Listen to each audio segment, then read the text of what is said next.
Hello, I'm Andrew Davison and I'm Chairman of the Northumbrian Pipers Society.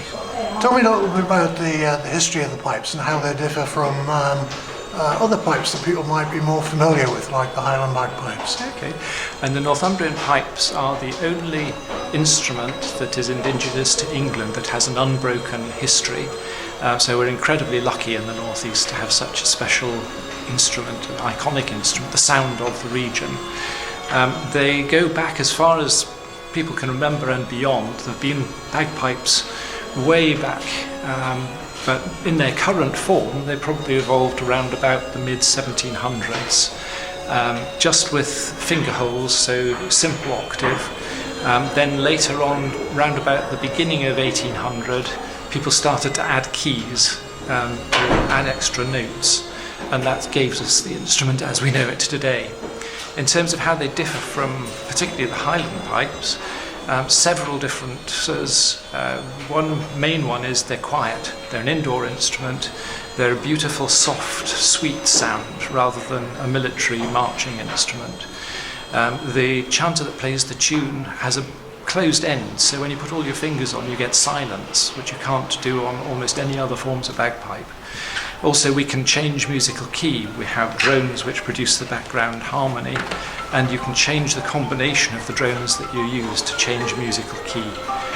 So basically they're just a beautiful, sweet sounding indoor instrument that can be listened to around the fireside, sung to, or just played with friends for fun. Are they becoming more popular? I think so, yes. And the Northumbrian Pipers Society has over 800 members all around the world. We have a committee with members on it from Germany and New Zealand and London, so not just in the northeast. We're doing our best to promote them. The challenges are finding instruments and teachers, but if you join the Northumbrian Pipers Society, you can then hire a set of pipes if you want to try and learn, and we can also match you up with a buddy who's an experienced piper to help you through the early stages and get you to the point where you can go and play out and play with other pipers. So how difficult are they to learn? Same as any other instrument. If you want to learn them and you put the time in, they're as easy as anything else. And if it comes to buying a set of pipes, are they expensive?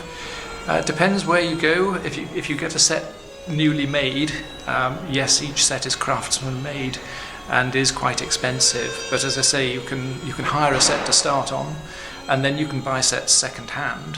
And we're also looking at trying to find ways of making affordable entry-level instruments in addition. So the first thing to do is join the society, hire a set, talk to people, and take it from there. Just get involved in the piping community.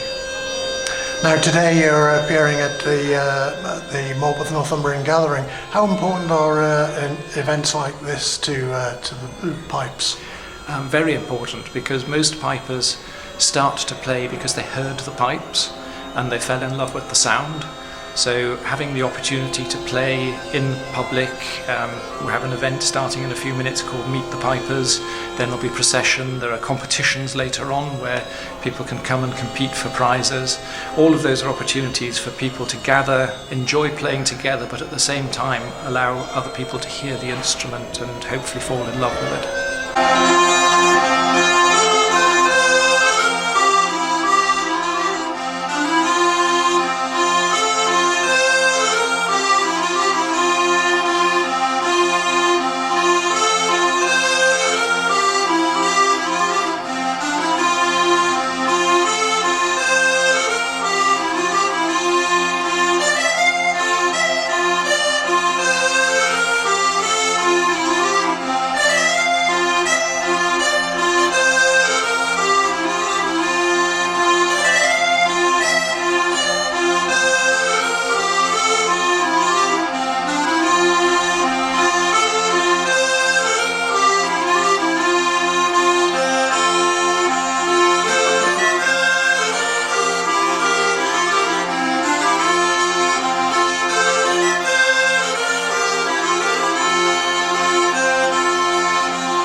much.